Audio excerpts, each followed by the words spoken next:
하나님 우리 아버지와 주 예수 그리스도로부터 오늘 예배에 참석한 여러분 모두에게 은혜와 평화가 함께 하시길 기원합니다. 개신교 신앙에서 믿음은 아무리 강조해도 지나치지가 않습니다. 하지만 내용 없는 믿음은 허공을 치는 메아리와도 같고 우리 삶에서 아무런 능력을 나타내지 못하죠. 반면 내용이 있는 믿음은 우리 삶의 능력을 가져옵니다. 왜냐하면 내용 있는 믿음은 우리 삶에 능력을 주시고 또 우리를 마지막 구원의 날까지 인도하시는 성령을 매개하기 때문입니다.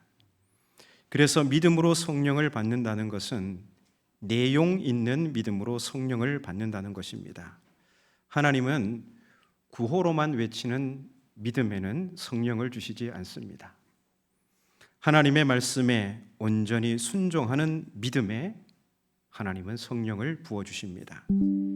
그래서 우리의 믿음은 속이 꽉 찬 옹골진 믿음이어야 합니다.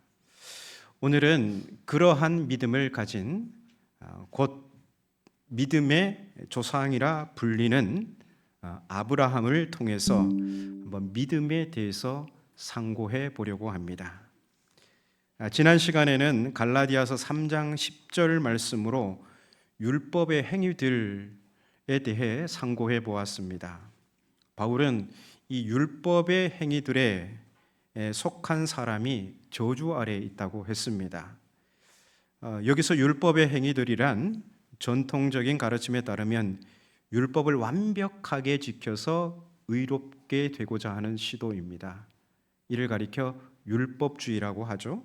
하지만 저는 율법의 행위들이 율법주의가 아니라는 것을 성경적으로 그리고 역사적으로 제가 논증했습니다. 율법의 행위들에 대한 저의 주장은 유대인의 정체성을 외적으로 보여주는 표지인 할례라든지 식사규정, 할례를 받은 유대인은 할례 받지 않은 이방인과 식사를 하지 않는 이런 규정, 그리고 절기 규정, 이를테면 안식일을 지킨다든지 유월절을 열심히 지킨다든지 이런 몇 가지의 것이라고 했습니다. 그래서 율법의 행위들에 속한 사람들이란 자신을 이방인과 구분짓는 할례와 식사규정 그리고 유대절기는 엄격하게 준수하면서도 정작 이웃과의 관계에서 지켜야 할 율법의 도덕적 계명은 무시하는 위선적 신앙인임을 밝혔습니다. 그렇다면 율법의 행위들에 속한 사람들은 하나님의 말씀이 참 많은데 그 중에서 선택적으로 취사 선택해서 선택적 순종을 하는 사람이죠. 자신을 믿음 좋은 사람처럼 보이는 종교적 몸짓에는 능수능란하지만 사람과의 관계에서 지켜야 할 정의와 긍휼과 신의는 저버린 사람들입니다. 그러면 왜 율법의 행위들에 속한 사람들, 곧 경건한 척 자신의 겉모양만 꾸미고 자기 기호와 입맛에 따라 율법을 취사 선택하는 사람이 저주 아래에 있을까요? 바울은 갈라디아서 3장 10절 그 하반절에서 이렇게 말하죠. 신명기 27장 26절에 따르면 율법책에 있는 모든 내용을 행하기 위해서 항상 그 율법에 마음을 두지 않는 사람이 저주 아래에 있다고 기록되었기 때문입니다. 신명기 27장 26절은 어떤 가르침이냐 하면 율법에 마음을 두고 율법에 대한 태도, 어떤 것을 취사 선택하는 게 아니라 하나님이 말씀하신 거라면 그 모든 말씀을 지키기 위해서 항상 그 율법에 마음을 두어야 한다는 것입니다. 그러나 율법의 행위들에 속한 사람은 어때요? 자기 기호에 맞는, 자기 이해 타산에 맞는 말씀만 취사 선택하는 사람들이죠. 그렇기 때문에 그 구약 성경 신명기 27장 26절에 근거하여 율법의 행위들에 속한 사람은 저주 아래에 있다. 이렇게 바울이 말한 것입니다. 그러면 무엇이 의로움의 해답일까요? 무엇이 우리 삶에 능력을 가져다 주고 마침내 우리를 저 마지막 구원의 날까지 인도하는 그 해답이 되는 것일까요? 바울은 그 해답이 믿음이라고 합니다. 바울은 갈라디아 신자들이 과거 성령을 받은 직접적인 체험을 상기시키면서 호소하고 있는데요. 그게 3장 2절이에요. 3장 2절 말씀을 우리 화면을 보고 함께 읽겠습니다. 여러분들이 과거 성령을 받은 것이 율법의 행위들을 통해서입니까? 아니면 복음의 메시지를 듣고 믿어서였습니까? 당연히 갈라디아 신자들은 바울이 전한 복음의 메시지를 듣고 믿어서 성령을 받았습니다. 여러분, 성령이 무엇이죠? 성령은 칭의 곧 구원의 문을 여는 열쇠입니다. 그래서 믿음으로 구원을 받을 것이라는 말은 믿음으로 받은 성령으로 구원을 받을 것이라는 말과 동일한 것입니다. 이 갈라디아 신자들은 바울이 전한 복음의 메시지를 듣고 믿음으로 성령을 받아서 구원을 향해 잘 달리고 있었습니다. 그런데 이 달리기를 가로막는 장애물이 등장하는데요. 바로 거짓 교사들이 전한 할례입니다. 갈라디아 신자들은 어리석게도 믿음을 떠나서 할례와 같은 율법의 행위들을 통해서 유대인이 되려고 합니다. 하지만 구원의 열쇠인 성령은 믿음으로 받는 것이지 할례를 행하고 유대인이 된다고 받는 것이 아닙니다. 그렇다면 갈라디아 신자들은 복음의 진리를 따라 일편단심 믿음을 기준으로 행동해야 합니다. 그런데 갈라디아 신자들은 믿음을 내팽개치고 할례를 통해 구원에 이르려고 합니다. 갈라디아 신자들은 자신들의 체험을 상기시키는 바울의 말에 어디서부터 잘못된 것인가를 깨달았을 것입니다. 한마디로 그들은 믿음으로 받은 성령으로 지금까지 달려온 자들입니다. 그런데 이제 할례와 같은 육체로 구원을 얻고자 하는 것입니다. 하지만 개중에 누군가는 체험이 전부냐고 따져 물을 수도 있습니다. 하여 바울은 효과적 설득을 위해서 성경에 호소합니다. 자, 우리 신앙에서도 이 체험만 강조하는 분들 있죠. 어떤 분들 내가 이런 기도하는 중에 이런 환상을 봤다, 그러고 내가 이런 체험을 했다, 하나님이 나에게 말씀하셨다, 이 자기의 주관적인 체험을 계속해서 그것만 반복하는 사람은 좀 신뢰하기가 어렵습니다. 왜냐하면 그 자기의 주관적인 거잖아요. 그래서 정말 환상을 봤을까? 정말 하나님께서 저분에게 음성으로 말씀하셨을까? 이런 의문이 들기도 합니다. 그래서 개신교 신앙, 특히 장로교 신앙에서는 전하는 말에 권위가 있으려면 성경적으로 뒷받침되어야 합니다. 그래서 바울은 장로교 신앙인도 아닌데 갈라디아서 3장, 4장에는 다 성경적인 논증이에요. 이 갈라디아서가 어떤 책이라고 말씀을 드렸죠? 설득의 책. 직접적으로 갈라디아 교회는 갈 수 없지만 먼 곳에서 다른 복음을 따르는 그 갈라디아 신자들을 올바른 복음으로 다시 되돌려 놓으려고 편지로 설득하는 겁니다. 그래서 이 편지에는 때로는 저주의 말을 사용해서 두려운 감정을 그들에게 주려고 하는 시도도 있고, 또 자기의 체험에 호소하는 것도 있고, 바울 자신의 자기 간증을 이야기하면서 그들을 설득하려고도 하고, 베드로의 이야기를 해서 그 정말 기라성 같은 예루살렘 교회의 수장 베드로도 복음의 진리를 따라 올곧게 걷지 않으니까 하나님께서 바로 유죄 선고를 하는데, 하물며 너희가 복음을 떠난다면 하나님께서 너희에게 진노를 내리시지 않겠느냐, 이런 말을 하면서 그들을 설득하려고 부단히 시도합니다. 그러나 이런 모든 시도가 있는 것도 중요하지만 신앙에서 설득을 하려면 그래도 가장 힘을 받으려면 어디에 호소를 해야 됩니까? 성경에 호소를 된다. 성경에 이렇게 적혀 있지 않느냐, 이래야지만이 이제 입을 다물 수가 있는 겁니다. 그래서 바울은 갈라디아서 3장, 4장 여기에 물론 4장 8절부터 좀 아래 20절까지는 개인적인 체험, 또 이렇게 체험을 이야기하는데 3장, 4장은 성경적으로 보면 내가 전한 복음이 맞아, 이거예요. 그들이 전하는 복음은 아니야. 이걸 성경적으로 논증하거든요. 이같이 교회 안에서는 아무리 수려한 말도 성경의 가르침에서 벗어나면 인간적 말에 지나지 않습니다. 그래서 성경적으로 옳아야 하죠. 그래서 바울은 구약 성경에 기록된 아브라함 이야기를 근거로 제시합니다. 우리 본문 6절을 같이 읽어보겠습니다. 본문 6절입니다. 아브라함이 하나님을 믿음에 그것을 그에게 의로 정하셨다 함과 같으니라. 아멘. 자, 이 말씀은 창세기 15장 6절에 기록된 말씀인데요. 아브라함이 믿음으로 의롭다 하심을 받았다는 그 이신칭의의 진리입니다. 유대인들이 자신들의 조상이라 여기는 아브라함도 할례가 아니라 믿음으로 의롭다 하심을 받았다는 것이죠. 그런데 아브라함이 왜 중요할까요? 왜 바울은 아브라함 이야기를 꺼낸 것일까요? 이 유대인들에게 아브라함은 매우 중요한 인물입니다.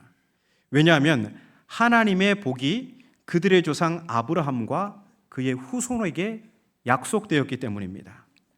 그러면 유대인들에게 중요한 질문은 누가 아브라함의 자손이냐 하는 것이죠. 유대인들은 주저하지 않고 할례를 받은 사람, 곧 율법의 행위들에 속한 사람이 아브라함의 자손이다 이렇게 주장했습니다.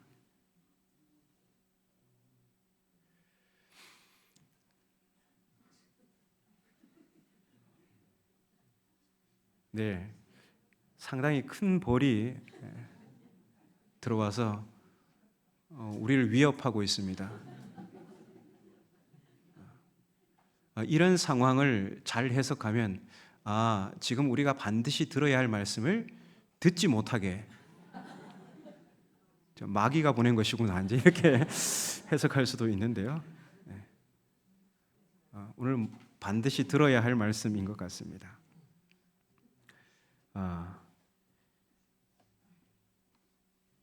누가 아브라함의 자손이냐? 다시 여기서부터 가겠습니다. 누가 아브라함의 자손이냐? 유대인들은 누가 아브라함의 자손이라고 했을까요? 당연히 할례를 행한 사람, 그래서 율법의 행위들에 속한 사람이 아브라함의 자손이라고 했겠죠. 하지만 바울은 율법의 행위들에 속한 사람이 아브라함의 자손이 아니라 예수 그리스도를 믿는 믿음에 속한 사람이 아브라함의 자손이라고 합니다. 왜냐하면 아브라함이 하나님을 믿었을 때 하나님께서 아브라함의 그 믿음을 보시고 의롭다 간주해 주셨기 때문입니다. 그렇기 때문에 아브라함처럼 믿음에 속한 사람이 아브라함의 자손이라는 것이죠. 그렇다면 하나 궁금한 점이 있습니다. 과연 아브라함의 믿음과 우리의 믿음이 동일한가? 믿음을 강조하잖아요. 그러면 아브라함이 믿은 그 믿음과 오늘 우리의 믿음이 동일한가 하는 것입니다. 하나님은 아브라함의 어떤 믿음을 의롭다고 간주해 주신 것일까? 그냥 구호로만 외친 믿음일까? 나 하나님 믿어요. 그냥 나 심리적으로 하나님 믿어요.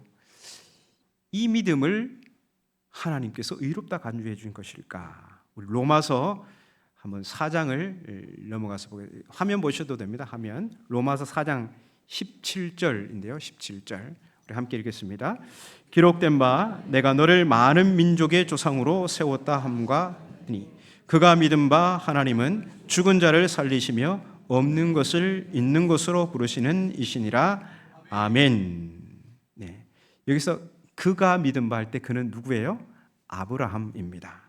이 말씀을 보시면 아브라함의 믿음은 죽은 자를 살리시며 없는 것을 있는 것으로 부르시는 하나님에 대한 믿음입니다. 곧 생명을 창조하시는 하나님에 대한 믿음이죠. 아브라함의 이 믿음은 그러면 어떤 상황에서 평가된 믿음일까? 아브라함의 이 상황, 이 믿음. 아브라함이 죽은 자를 살리시고 없는 것을 있는 것으로 부르시는 하나님. 하나님은 생명을 창조하시는 하나님이십니다. 이러한 고백을 언제 했는가? 8절 상반절에 이렇게 기록되어 있습니다. 로마서 4장 아브라함이 바랄 수 없는 중에 바라고 믿었으니. 아브라함의 믿음은 뭔가 일만의 가능성도 없는 상황에서 소망하는 믿음이었습니다. 곧이어 9절부터는 더 구체적인 상황을 설명해 주고 있는데요. 우리 화면을 보고 함께 읽겠습니다. 그가 100세나 되어 자기 몸이 죽은 것 같고 사라의 태가 죽은 것 같음을 알고도 믿음이 약하여지지 아니하고 믿음이 없어 하나님의 약속을 의심하지 않고 믿음으로 견고하여져서 하나님께 영광을 돌리며 약속하신 그것을 또한 능히 이루실 줄을 확신하였으므로 그러므로 그것이 그에게 의로 여겨졌느니라. 아멘. 자, 이 말씀에 보면요,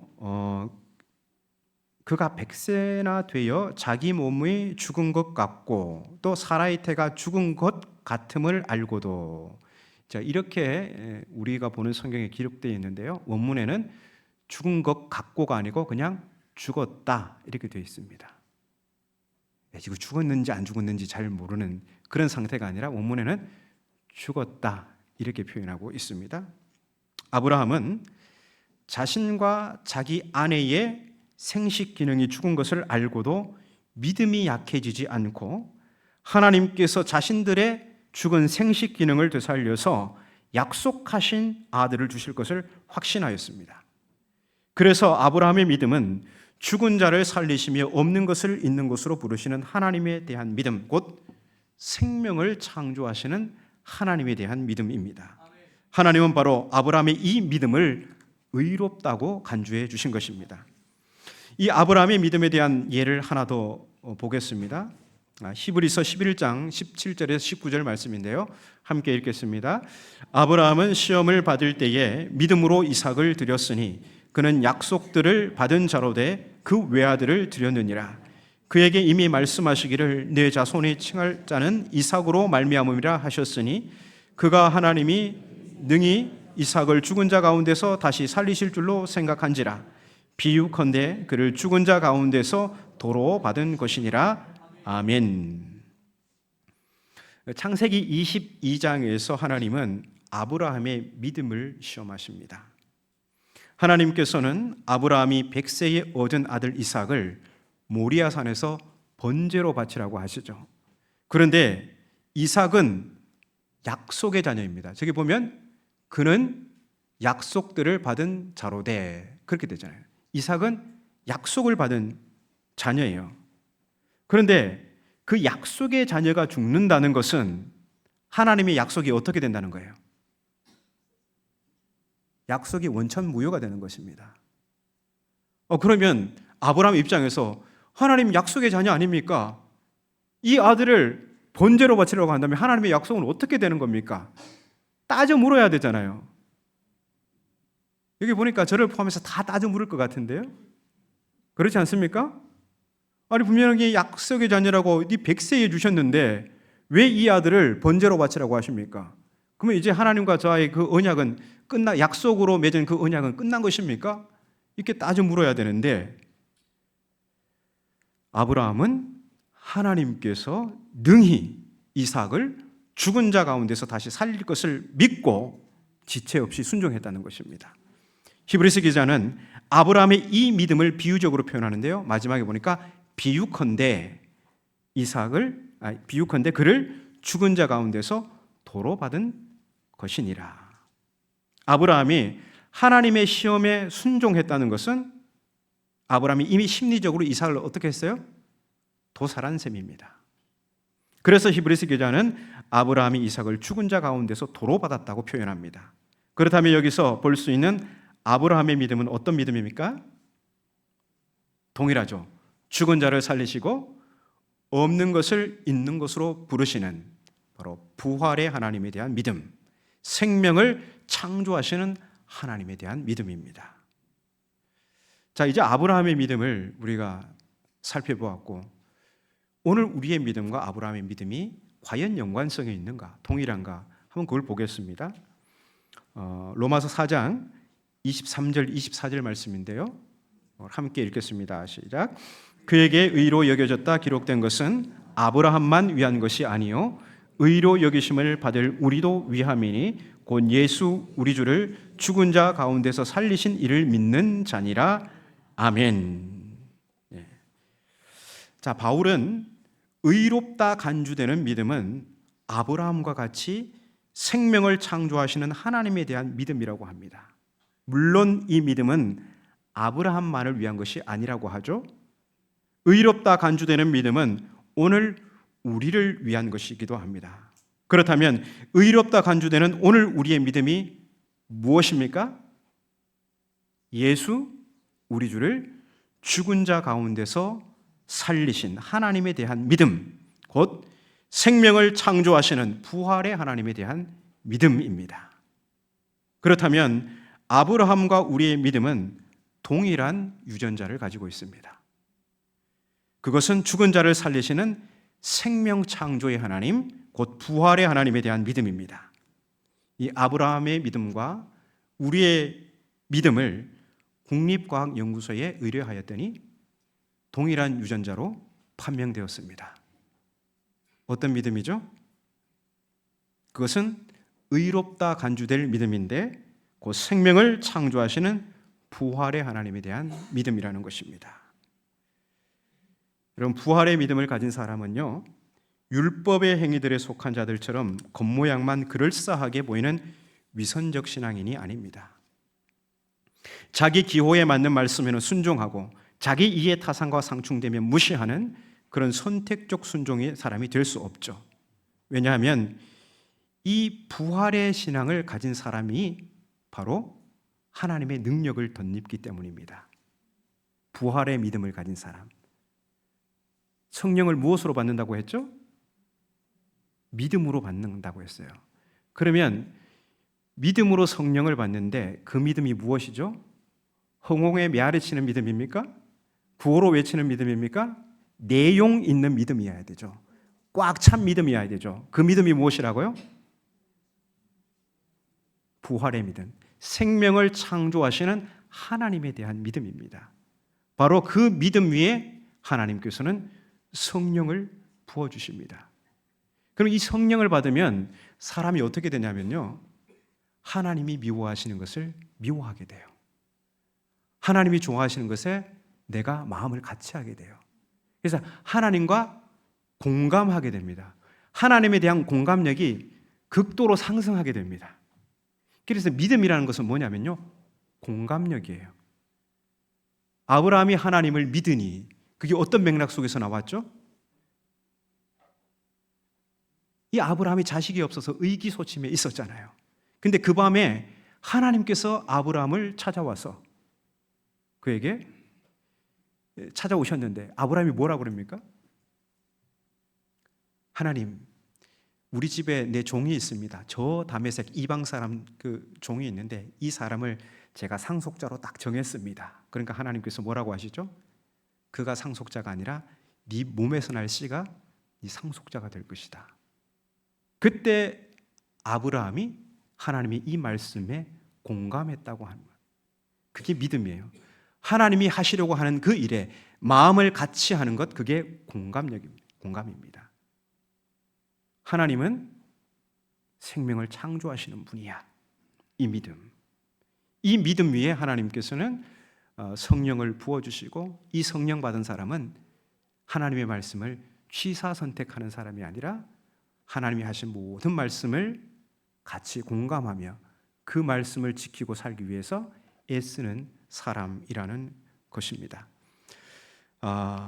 바로 이 생명을 창조하시는 부활의 하나님에 대한 믿음이 의롭다 간주될 믿음이고 우리 삶에 능력을 주시는 성령을 매개하는 믿음이라는 것입니다. 주어진 한 주간 이 생명을 창조하시는 부활의 하나님에 대한 믿음으로 우리 성도들의 삶 가운데 죽어가는 모든 것들이 되살아나는 역사가 있기를 바랍니다. 우리 안에 있는 모든 의심과 두려움이 떠나가고 하나님이 주시는 생명의 풍성함을 누리는 이 한 주간의 삶을 살아가시는 여러분 모두가 되시기를 주님의 이름으로 축복합니다.